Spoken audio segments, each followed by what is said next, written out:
સુરતની કાપોદ્રા પોલીસને હીરાચોરી કરતા ઈસમોને ઝડપવામાં સફળતા મળી છે। પોલીસે મજૂરનો વેશ ધારણ કરી મધ્યપ્રદેશ અને રાજસ્થાનથી આ બે આરોપીઓની ધરપકડ કરવામાં આવી છે। લગભગ 11 લાખ રૂપિયાના હીરાચોરી કરતા આ બે આરોપીઓની અટકાયત કરીને આગળની કાર્યવાહી હાથ ધરી છે।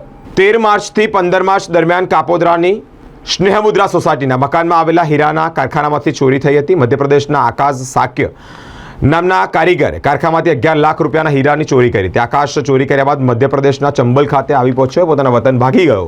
ત્યારે પોલીસે મજૂરનો વેશ ધારણ કરી આરોપીના ગામ નિરેખી કરી આરોપી આકાશને ઝડપી પાડ્યો છે। તેની પૂછપરછ કરતા રાજસ્થાનમાં કૈલાશ કુમાર મેઘવાલનું નામ પણ સામે આવ્યું છે। તેને પણ રાજસ્થાનથી ઝડપી પાડવામાં આવ્યો છે। પોલીસે બંને આરોપીઓ પાસેથી 6 લાખ રૂપિયાના હીરાનો મુદ્દામાલ જપ્ત કર્યો છે।